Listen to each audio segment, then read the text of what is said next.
For all of human history, our progress has been inextricably linked to our mastery of energy.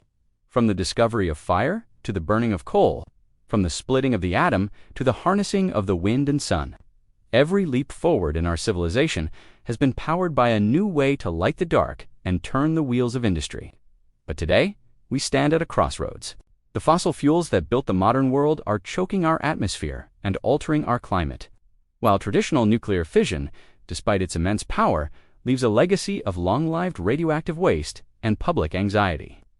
Renewable energy sources like solar and wind are expanding rapidly, but they face challenges with intermittency and storage on a global scale. What if there was a way to generate practically limitless, clean, and safe energy? What if we could build a miniature star here on Earth? This is not science fiction. This is the promise of nuclear fusion. And in southern France, a consortium of 35 nations is currently building the most complex machine in human history to make this dream a reality. This machine is called ITER, the International Thermonuclear Experimental Reactor, and it represents our best hope for a sustainable energy future. But how do you actually capture a star in a bottle? How does a fusion reactor work? And why has it taken us over 70 years of research and billions of dollars to get to this point? To understand how a fusion reactor generates energy, we first have to look up at the night sky. Every star you see, including our own sun, is a colossal fusion reactor. At the core of the sun, the conditions are so extreme, with temperatures reaching 15 million degrees Celsius and crushing gravitational pressure, that the fundamental rules of chemistry break down. In this environment, matter exists in a state called plasma. Plasma is often referred to as the fourth state of matter, distinct from solids, liquids, and gases. If you take a gas and heat it to astronomical temperatures, the electrons are ripped away from their atomic nuclei. What you are left with is a swirling, electrically charged soup of freely moving ions and electrons. In the core of the sun, this plasma is primarily composed of hydrogen. Under normal circumstances, hydrogen nuclei, which are positively charged protons, passionately repel one another due to the electromagnetic force. It is the same principle that makes two north poles of a magnet push apart, but the sheer gravitational weight of the sun forces these protons so close together, and the immense heat makes them move so incredibly fast, that they slam into each other and overcome this electromagnetic repulsion. When they get close enough, a much stronger force, the strong nuclear force, takes over. The strong nuclear force is the glue that holds atomic nuclei together. And it is exponentially more powerful than the electromagnetic force, but it only operates at incredibly short distances. When these hydrogen nuclei overcome their repulsion and fuse together, they create a heavier element, helium. But here's the crucial part. The mass of the resulting helium nucleus is ever so slightly less than the combined mass of the original hydrogen nuclei. What happened to that missing mass? It was converted directly into pure energy, according to Albert Einstein's famous equation, E equals mc squared, because the speed of light squared is such a massive number. Even a tiny amount of missing mass translates into a phenomenal, mind-boggling amount of energy. This is the energy that powers the sun, bathes our planet in warmth, and sustains all life on Earth. If we want to replicate this process on Earth to generate electricity, we face a massive hurdle. We do not have the staggering gravitational mass of a star at our disposal to crush atoms together. Therefore, to achieve fusion on Earth, we have to compensate for the lack of pressure by turning up the heat. We have to heat our plasma to temperatures exceeding 150 million degrees Celsius. That is 10 times hotter than the center of the sun. At these unimaginable temperatures, the particles in the plasma are moving so fast that they smash into each other with enough force to overcome their natural repulsion and fuse. But creating a plasma that is 150 million degrees presents a rather obvious engineering problem. What kind of container can hold it? Any physical material known to humanity would instantly vaporize if it came into contact with a substance that hot. If the plasma touches the walls of the reactor, not only would it melt the walls, but the plasma itself would rapidly cool down, instantly stopping the fusion reaction. This is where the genius of modern physics comes into play. Because plasma is an electrically charged gas, it can be manipulated, shaped, and contained by magnetic fields. We do not need a physical bottle. We need a magnetic bottle, and the most successful design for this magnetic bottle is a Russian invention from the 1950s called the Tokamak. The word Tokamak is a Russian acronym that translates roughly to toroidal chamber with magnetic coils. A tokamak is essentially a giant, hollow, donut-shaped vacuum chamber. Around this donut-shaped chamber, engineers wrap a series of incredibly powerful electromagnets. When energized, these magnets create an invisible, intricate cage of magnetic fields that perfectly matches the shape of the chamber. The electrically charged plasma is trapped inside this invisible cage. The magnetic fields force the plasma particles to spiral around the donut in an endless loop, suspended in a vacuum, never touching the physical walls of the machine. It, which means the way in Latin, is the culmination of decades of tokamak research. Currently under construction in Cadarache, France, it is a gargantuan undertaking. The machine itself will weigh 23,000 tons, which is 3 times the weight of the Eiffel Tower, packed into a space the size of a 6-story building, to create the magnetic cage necessary to hold a plasma at 150 million degrees. ITER will rely on the largest and most powerful superconducting magnets ever built. These are not ordinary magnets. If you were to run the necessary amount of electricity through standard copper wires to create a magnetic field this strong, the wires would melt from electrical resistance. Instead, ITER uses specialized superconducting materials, specifically an alloy of niobium and tin, and niobium and titanium. When these materials are cooled to extremely low temperatures, they lose all electrical resistance, allowing massive electrical currents to flow through them without generating any heat. However, achieving this superconducting state means that while the inside of the ITER tokamak is containing a plasma 10 times hotter than the sun, the magnets positioned just a few meters away on the outside of the chamber must be cooled by liquid helium to minus 269 degrees Celsius, which is just a few degrees above absolute zero, the coldest temperature possible in the universe.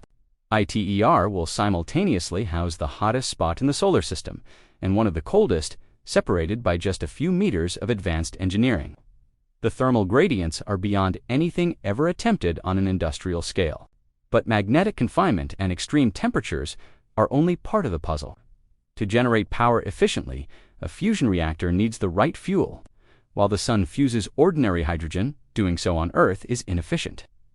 Instead, ITER and future fusion power plants will use 2 specific heavier isotopes of hydrogen, deuterium and tritium. Deuterium is incredibly abundant. It is a stable isotope of hydrogen that has 1 proton and 1 neutron in its nucleus. Out of every 6,000 water molecules in the ocean, 1 contains a deuterium atom.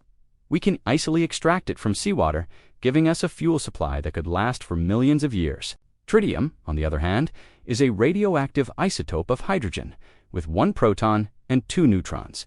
It is extremely rare in nature because it has a half-life of only about 12 years, meaning it decays into helium relatively quickly. There is only a trace amount of tritium in the Earth's atmosphere at any given time, mostly created by cosmic rays. To fuel a commercial fusion reactor, we cannot rely on mining or extracting tritium. We have to manufacture it ourselves, right inside the reactor. When a deuterium nucleus and a tritium nucleus fuse together inside the plasma, they create a helium nucleus, which is also known as an alpha particle, and 1 free, highly energetic neutron. The alpha particle, being electrically charged, remains trapped in the magnetic cage. It bounces around, colliding with other particles in the plasma, transferring its heat and helping to maintain the 150 million degree temperature. This is called self-heating, or a burning plasma. If the plasma can generate enough of its own heat to sustain the fusion reaction without needing external heating systems, it has reached a state known as ignition. ITER is not designed to reach full ignition, but it aims to come very close, generating a burning plasma where the internal heat dominates the process. But what about that free neutron? Because a neutron has no electrical charge, it completely ignores the magnetic cage. It flies straight out of the plasma at an incredible fraction of the speed of light and slams into the physical walls of the tokamak chamber.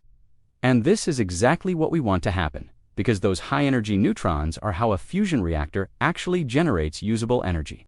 The walls of the ITER vacuum vessel will be lined with a crucial component called the breeding blanket. This blanket has 2 primary jobs. First, it absorbs the kinetic energy of the neutrons. As the neutrons collide with the material in the blanket, they slow down, and their massive kinetic energy is converted into intense heat. In a future commercial fusion power plant, this heat would be extracted by pumping a coolant, like water or pressurized helium gas, through the blanket. The hot coolant would then be used to boil water, create high-pressure steam, and spin a massive turbine connected to an electrical generator. Just like in a traditional coal or a nuclear fission power plant, the fundamental method of generating electricity remains the same. It is simply the heat source that is revolutionary. The second, equally critical job of the breeding blanket is to produce more tritium to keep the reactor fueled. The blanket will contain lithium, a relatively common lightweight metal. When the high-energy neutrons from the fusion reaction strike the lithium atoms in the blanket, a nuclear reaction occurs that splits the lithium atom into helium and tritium. This newly minted tritium can then be extracted, processed, and fed right back into the plasma chamber to fuel the ongoing fusion reaction. This closed-loop fuel cycle is brilliant. A commercial fusion plant will essentially breed its own rarest fuel component as a byproduct of generating electricity. It is designed to be the definitive proof of concept for this entire process. Currently, no fusion reactor has ever generated more energy than it took to heat the plasma and run the magnetic confinement systems. The goal of ITER is to break this barrier in a spectacular fashion. It is designed to take 50 megawatts of heating power to bring the plasma up to temperature and, in return, produce 500 megawatts of thermal fusion power. This is a tenfold return on energy, a ratio expressed in the physics community as a Q value of 10. It is important to understand that ITER will not capture this 500 megawatts of heat and turn it into electricity. It is strictly an experimental facility, a colossal laboratory designed to prove that a large-scale, self-sustaining, burning plasma can be controlled and maintained for extended periods. Once ITER achieves its goals, the data and engineering lessons learned will be used to design and build the next phase. DEMO, short for demonstration power plant, will be the true prototype for a commercial fusion reactor, designed to actually put fusion-generated electricity onto the grid. But the path to demo and the operation of ITER itself is fraught with immense engineering and physics challenges. Plasma is incredibly difficult to control. It is a fluid of charged particles that behaves with wild, chaotic unpredictability. It is prone to developing instabilities, localized turbulence, and violent fluctuations. Imagine trying to hold a writhing, hyperactive snake using only invisible strings of magnetism. That is essentially what fusion engineers do every day. One of the most dangerous phenomena in a tokamak is called a disruption. This occurs when the plasma suddenly loses its stability and confinement. The incredibly powerful electrical current flowing through the plasma collapses in a matter of milliseconds. When this happens, the magnetic fields violently warp and snap, and the plasma physically crashes into the walls of the reactor. The thermal energy released during a major disruption can melt the specialized heat-resistant tiles lining the chamber, and the electromagnetic forces can exert thousands of tons of stress on the structure of the machine. ITER must implement incredibly sophisticated diagnostic systems and automated disruption mitigation strategies. If the sensors detect an impending disruption, the system will instantly fire massive pellets of frozen neon or argon gas directly into the plasma. This rapidly cools the plasma down and safely dissipates its energy before it can damage the reactor. Another immense challenge is the diverter, the exhaust system of the Tokamak, while the magnetic cage keeps the bulk of the plasma away from the walls. The very edges of the plasma will inevitably scrape against the magnetic boundaries. Furthermore, the helium ash created by the fusion reaction must be continuously removed so it doesn't choke out the fresh deuterium and tritium fuel. The magnetic fields are designed to channel these edge particles and the helium ash down to the bottom of the reactor chamber, into a specialized component called the diverter. The heat loads striking the diverter plates are astonishing. They are expected to face a constant bombardment of heat equivalent to the surface of the sun or a rocket nozzle during a continuous launch. Finding materials that can withstand this kind of prolonged thermal assault, while also dealing with the intense radiation from the neutron bombardment, is one of the most active areas of materials science research. ITER's diverter will use thousands of carefully machined blocks of tungsten, the metal with the highest melting point of any element, actively cooled by high pressure, water rushing through them. The materials used in the breeding blanket and the structural components of the reactor also face an unprecedented challenge from the neutrons. Unlike the charged alpha particles, the neutrons penetrate deep into the atomic structure of the reactor walls. Over time, this constant neutron bombardment knocks atoms out of their crystalline lattice, weakening the metal, making it brittle, and rendering it radioactive. A major focus of fusion research is developing low-activation materials, specially formulated steel alloys that can endure this punishment for years without degrading, and which lose their radioactivity relatively quickly after the plant is eventually decommissioned. This brings up one of the most common questions about nuclear fusion. Is it safe? And how does it compare to the nuclear fission reactors we use today? The answer is that fusion is fundamentally inherently safer. In a fission reactor, such as those used today, energy is generated by splitting heavy uranium atoms in a chain reaction. The reactor core contains tons of radioactive fuel, enough to run for years. If the cooling systems fail, the decay heat from the radioactive byproducts can cause the fuel rods to melt down, potentially breaching containment and releasing catastrophic amounts of radiation into the environment. As the world witnessed at Chernobyl and Fukushima, fusion operates on the exact opposite principle. There is no chain reaction. A fusion reactor contains only a tiny amount of fuel at any given moment, just a few grams of deuterium and tritium suspended in the vast vacuum chamber. The conditions required for fusion are so exquisitely specific and delicate that any malfunction, any loss of vacuum, any failure of the magnets, or any excessive cooling will instantly cause the plasma to collapse and the fusion reaction to stop. A meltdown is physically impossible. If the reactor is damaged, the process simply halts. Furthermore, fusion does not produce the kind of long-lived, high-level radioactive waste that fission does. There are no spent fuel rods that must be buried deep underground for tens of thousands of years. The primary byproduct of fusion is helium, an inert, harmless gas that we use to fill party balloons. The only radioactive component is the tritium used as fuel, but it is consumed in the reaction, and it has a short half-life. The walls of the reactor will become radioactive due to the neutron bombardment. But using advanced low-activation materials, this radioactivity will decay to safe levels within about a century, meaning the materials could potentially be recycled. And, of course, fusion is a carbon-free energy source. It produces zero greenhouse gases. It relies on fuel that can be extracted from seawater, making it available to any nation with a coastline, permanently altering global geopolitics and reducing conflicts over energy resources.